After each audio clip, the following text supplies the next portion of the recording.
All right, welcome. Oh yeah, you walk into the street, huh? Yeah. So, all right. So what was I saying? Okay, right. So, started an argument, of course. You know, trying to tell me, well, you're not working it. I'm like, it's like, again, women always talk about how they want men to be honest. And when you're honest with them, they don't even listen to what you're saying. When you tell them what you want, what you don't want, it doesn't matter to them. All that matters is what they want. When you tell them, hey, you know, I've been diagnosed such and such, but I am a non-consensual human experimental victim of experimentation, non-consensual experimentation by the U.S. government, right? They don't hear all of that shit. The white dude again. Always with the white dude, right? You start to see the trend. Start to see the trend. All right, it's a trend that you start to see. Okay, so just goes to show you, like, again, how they control people, how they manipulate, set up people to try to control them. But you're not going to control me. You might be able to. You might have did in the past when I didn't know. You know what I'm saying? You might be able to somewhat do it now because, again, the subtleties in which they try to manipulate you. But for the most part, if you're aware of what's going on, what has been done, technology, you can avoid a lot of the pitfalls and the traps. These are criminals operating within a criminal entity, within the U.S. government, in its military law, security law, and security agencies. Okay. So, see, he drives by honking his horn. Why? As he opens up the door. See the red theme? Again, stating all these things so you guys can understand what's going on. The red theme, right? Yes. Anyhow. So, as I was saying, right? Again, you're being honest. You tell them, and they act as if they don't want to listen. All they want is what they want. At the time, I had a good job trying to do my own business, and that's what they do. That's what I tell my son, my oldest son. I said, stop. Don't bother with women. Okay? They're just going to take from you. They're going to take from you. If they're not going to support your endeavors, they're not going to support your dreams, not going to support your vision, because all they're going to do is take from you. Is what they want. If their friends having children, they'll find some man to have a kid with, right? They'll find. Okay. Now, not absolving men from any of the responsibility, because I take responsibility. Okay. Even though before I had any kid, I always said, listen, the things I want to do, I'm not ready for kids at this point. I said, first of all, we're not engaged, not married. Right? And again, like I said, I even though I wasn't ready, but we know women holds the power in terms of, whether they're gonna have a child or not. Okay? But yet they don't want to accept any responsibility in terms of that decision, and if it pans out to be something that, making their life harder, they're going to blame the man. Well, you got me pregnant. Well, if I tell you I wasn't ready to have a child, right? This is what I tell you. That was my responsibility in telling you that, right? And yeah, not all the time we use condoms. Then get on birth control. See, my fiance at the time when I was in my 20s, when I told her that, what did she do? She was on birth control. And when she got off of birth control after we got engaged, but anyway, I'm not going to even talk about that. That's the past, right? That's for that. That's the past. I can, like I said, you're young, what have you. But anyhow, so again, when you tell them, they ask for you to be honest with them, and you tell them the truth. But then you found out that they want honesty, but they're the liars. They're the manipulators, right? That they always talk about men are, right? There are very calculated females out here that are vindictive, that are narcissistic, that have very dark personalities because of their experience when they were younger from childhood trauma or with men. And because they have daddy issues. Okay? And that has been my issue with terms of women. Meeting women that have daddy issues. Okay? Being a woman who, because I'm always a kind person, a gentle person, always when I was younger, when I was dating women who, don't even care about their sexual health. I'm like, hey, let's go to the gynecologist. You need to get a checkup. Like even with Pam, I was like, why do you wear, when you have your menstrual, you overflow. So why do you wear regular? So I had to go get her, super absorbent pads, right? Hey, I'm, what I'm saying? But that's to say what type of person that I am. That's what I would do. And I've always done that, even when I was younger. Okay? Met women who've never really like in their sexual health. I'm like, hey, listen, if you're down there smell a little funny, there's something going on down there. Okay? You need to pay attention to those things. So, again, like I said, meeting some types of women, like I said, when they don't listen, when you tell them the truth, they don't listen to you because all they see here in their head is what they want. So you tell them the truth in another head. This is what I want. I'll make sure he give it to me. And if you don't give it to me, then whatever. Right? And this society, because again, the war predominantly is against black men, they let them off the hook. This is why women can go be in a relationship or even married, have sex with another man, get pregnant, and lie to their men, to that man or to their husband, have them sign the birth certificate, right?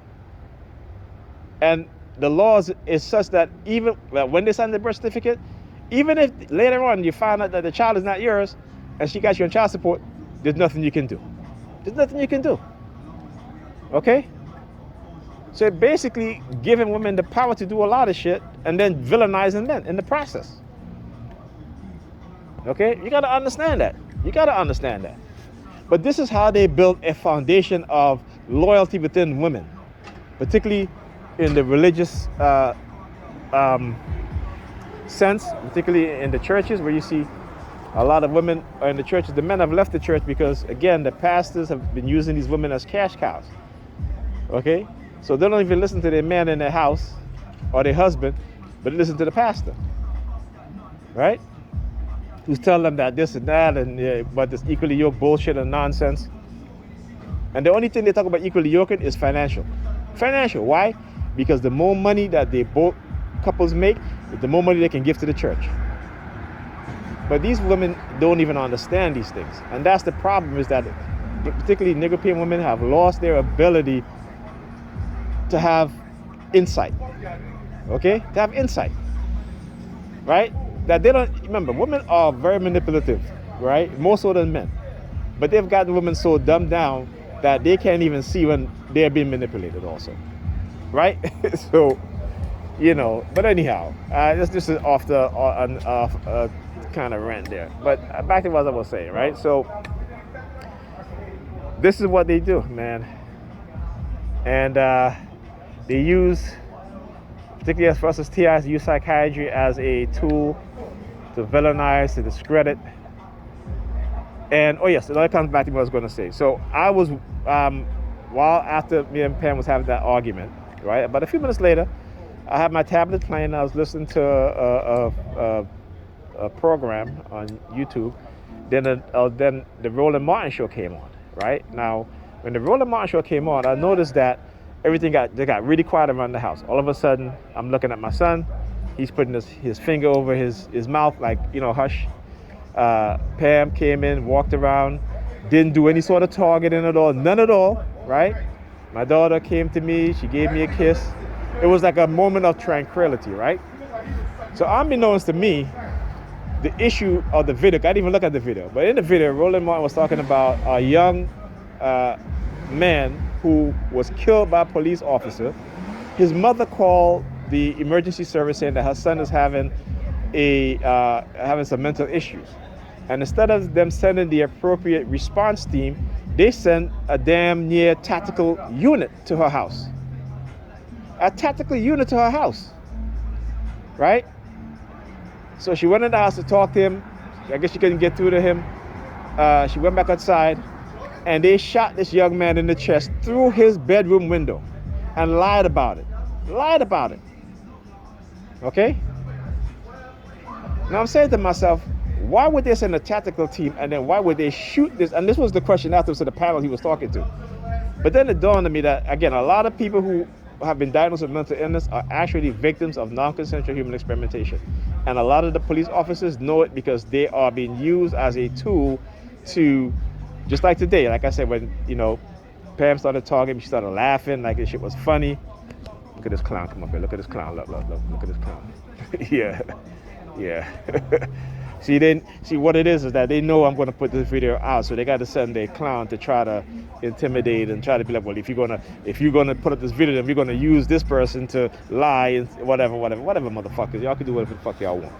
I'm exposing y'all shit. So anyhow, again, why would they shoot him through his bedroom window? And then on top of that, waited 4 hours, right after they went in the house, dragged his body all over the floor, right into the hallway. They waited 4 hours to call the ambulance. Okay? Now talk about this, right? Sometimes when you see, particularly as black people, when you see black people act in a violent manner, how they're always killed, right? Particularly, we talk about, what's his name? What is this? The one in Texas who was shooting the police officer, and then the other one was it California, I think, he was a cop, and he's complaining about racism within the department and all the stuff, and they shoot a couple of cops too. How they basically torched the cabin that he was in, lit it up with fire, and then the other one they blew him up. Okay, they literally blew him up. That's to tell you the response that white and the sheriff in Texas, right? The precinct commander, what have you, he's a black man, but only on the outside. He's a nigger-peon. Put like this, he's a nigger-peon. He look like us black people, but he's a nigger-peon. That he actually used a bomb to blow up, because he's a black man. See, we see white people shooting at cops, having guns all the time, even getting killed by cops, and the police never take those extreme measures. They never do. Never. Okay? So anyhow, so again, as I was, when that came on, before that, like I said, all of a sudden, Pam came in, walking back and forth, not targeting me, nothing going on. My son, I look at my son, again, this is the remote monitor and the silent sound. I looked towards him, he put his finger over his mouth, right? And then my daughter came over, she gave me a kiss, right? Again, telling me not to talk about this stuff. Again, because when I start to listen, I start to realize, and I said, this young man was probably a victim of non-consensual human experimentation. So they have to kill him so that he wouldn't be able to talk about his experience, and he wouldn't be able to have a record on file about what was happening to him when he explains it, because that's what they don't want us to talk about what's happening to us. Okay?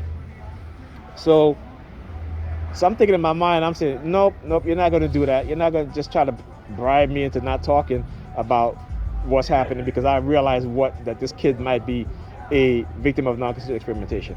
And immediately as I said that, what happened? Pam came back into the living room and started doing the palm fixation drill, right? And then my daughter jumped in front of the TV, right? And again, putting her hands behind her back with her palm open. So I said, listen, you need to go back and sit down, right?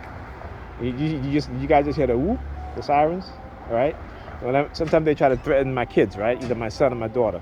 So when before I was leaving, when Pam came back into the living room, she, the red thing. Always got to do the red thing. All right? The red thing is always in play. So as she walked out the living room, she looked over at my son's, they have a bunk bed, right? So she kept looking at the top of the bunk bed. And I'm like, oh, here we go again. You know what I'm saying? So like I said, they try these things, and again, they figure that people are not going to believe us, But like I said, I've spent over a decade studying this program, observing, analyzing, realizing that this has been done to not just be us as TIs, but also within the black community and black people. This is why black people are so separated and act in a delusional and manic manner, which you see is happening. And because they don't really understand what's going on, the technology that's doing this, they'll call you crazy. Meanwhile, their actions is totally opposite to what you're doing, right? They're acting in a more insane manner, and a crazy manner as per the definition, than you are. All you're doing is talking about what it is that this government has been doing to you, right? And so they're labeling you as crazy. Now, they may use the manipulative tactics to try to get you to have outbursts and stuff like that. But once you start to understand, like I said, once you start to become analytical in your way of thinking, once you start to become more do research based, right, in terms of your own feelings and experience, you observe the people around you, right, what it is that they do, look, certain things you got to look out for first: synchronization, noise pattern, noise campaign, right? And on top of that, if you do eat out and you're sick most of the time after eating out, you need to stop eating at that particular restaurant or whatever, okay? And also make sure you call the Department of Health every single time. They're not going to do anything, but at least you have a record that you call them against that establishment, because I've done it many times against IHOP, and nothing is ever done. But at least there was a record of me calling all the time to complain about being poisoned in IHOP from eating at IHOP. Okay, so you got to understand this. So anyhow, so again, then there was another story of a police officer, a female police officer, looking for a black man, a suspect who was running, and she was walking with a lasso in her hand, right? And then she lassoed this man. And then the Roland Martin, he was saying, I think somebody on this panel was like, I don't know why they act, because they believe that they still believe that we're animals. We may have consciousness, we may think, what have you. And I keep telling people, when you don't understand the history of racism in America, slavery, that we continue to act surprised by these things, particularly as a black person. I'm not surprised. Whatever they do can never surprise me. Okay? They still view us, and remember, they used to eat us because they thought we were animals. They used to breed us like cattle. Okay? Come on. This is what they used to do. So I mean, but this is another subject. But like I said, with this targeting stuff, with the technology, the silent sound, microwave and radio wave frequency weapons for mind control, they're going to keep on, and they're very meticulous in terms of how they try to get away with it, right? In terms of using ground level psychological operations, psychological warfare to discredit us. But we have to learn and become expert in understanding and recognizing that also. Understanding psychology, recognizing psychological manipulation. It's key. It's important to you exposing what's being done. Okay? Now the damage to you is already done, right? Now, they may try to undo some of the psychological damage, but they can never do it. It doesn't matter if you have a relationship with somebody or not. The fact is that you will always have in your mind remnants of the trauma. Now you may learn to deal with the trauma. Now you may learn, like me, to recognize patterns in which they're using the technology to manipulate others around you to get you to feel a certain way and to exhibit the fight or flight phenomena. All right? And then you got to make the appropriate response. Okay? But understand this, that when you go through that fight mechanism or that fight phenomena, the fight, not the flight, the fight phenomena, that make sure it's in self-defense. Okay? And when you go through the flight phenomena, make sure when you leave that you know exactly where you're going, that you're just not going and running anyway, because they will plant in your mind a location for you to go, and then things can happen to you. Okay? So you got to understand how this thing works. All right? So anyhow, I will talk to you guys in the next video.